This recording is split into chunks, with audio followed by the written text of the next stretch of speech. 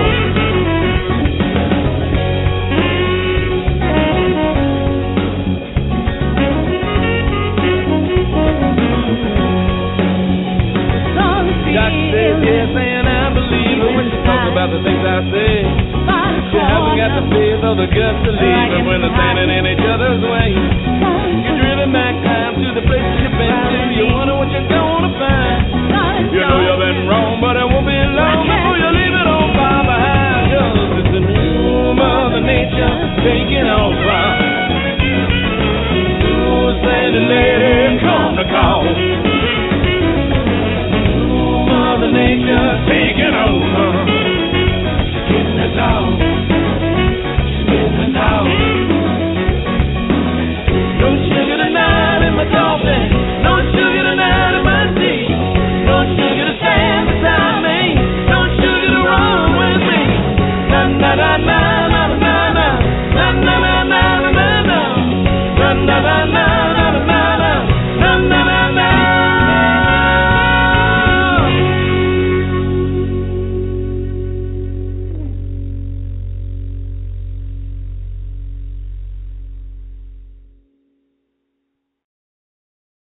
And that was Judge Smith Band, DC Region Rock Band with No Sugar Tonight, Mother Nature. You're listening to the Eric Priest Show live out of Northern Virginia. Brought to you by the Ren Rock Radio Network. Why does it say Ren Rock? Why do I say that all the time? Because I have two mediums that I'm merging into this show. I am known in the sports world as Eric Sports. I'm also known in the Renfest world as Scruffy. So I've taken two areas and merging them. I don't know what I'm doing. I'm flying blind in the dark, right? I don't know what the hell I'm doing. I'm trying to get this to work. I think it's coming together. But Ren Rock means you're going to be hearing Celtic rock. You're going to be hearing instrumental. I'm negotiating with other musicians right now to play their music. And part of it is them giving me the music in MP3 form so I can use it. So you will have a variety. I do this show most days, Monday through Friday. Some Wednesdays I am an APA 8-ball shooter.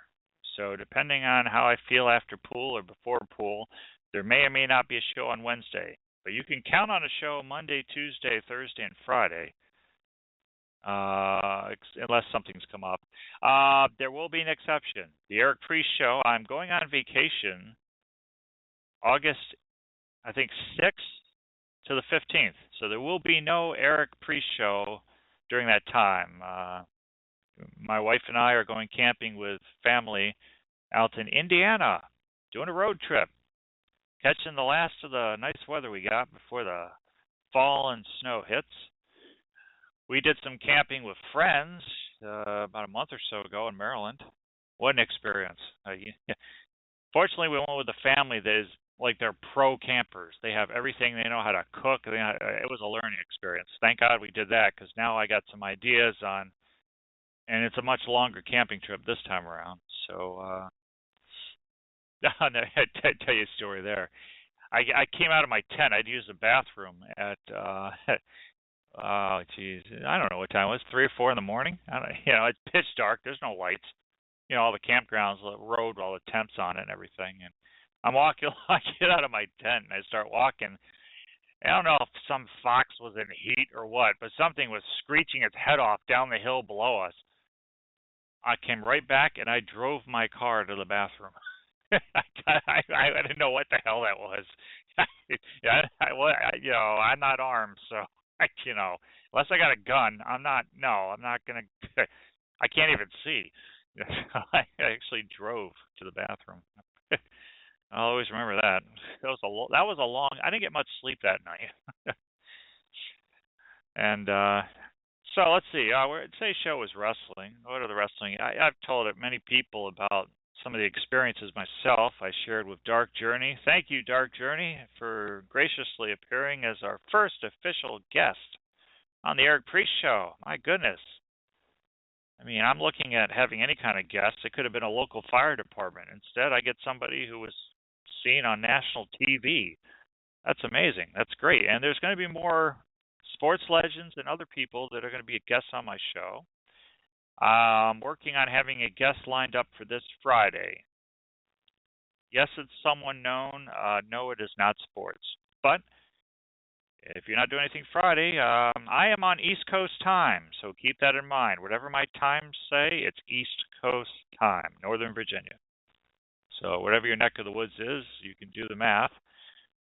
There will be new music soon, all kinds, instrumental. And yeah, see, here's my photo with J.J. Dillon. Yeah, that was a highlight of me.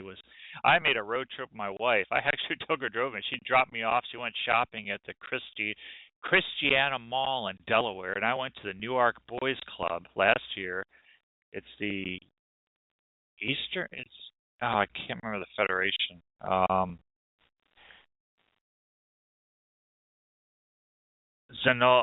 It's a federation that operates out of Delaware, and they also do shows in New Jersey as well. And I got there, and I met J.J. Dillon. I got to talk with him, hang out with him, chat with him. Oh, my goodness, what a cool guy. And I got my picture with him.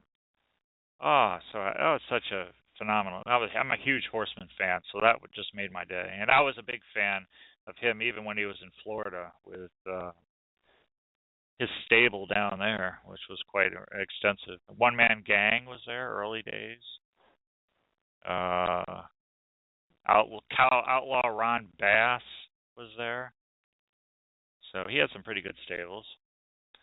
So I traveled all the way out to Delaware and met J.J. Dillon, and I got my picture with him. And it's on my profile picture on Facebook for my sports site. And what a class act. He's I tell you, one of the legends said that he must be a vampire because he never ages, and that's true. J.J. Dillon never ages. He looks, it's unbelievable. He's got good DNA. Let's see. Other stories. Other people I've met. I met a lot through Maryland Championship Wrestling. As we're winding down, I can tell you some of them. I'll have that on other shows I do, but I've met the Dudley Boys. I've met Jimmy Superfly Snuka. I've met Jerry the King Lawler twice. Ric Flair twice. 90 seconds. Time to play a song. Good night, everybody. I'll be back either tomorrow or Thursday evening.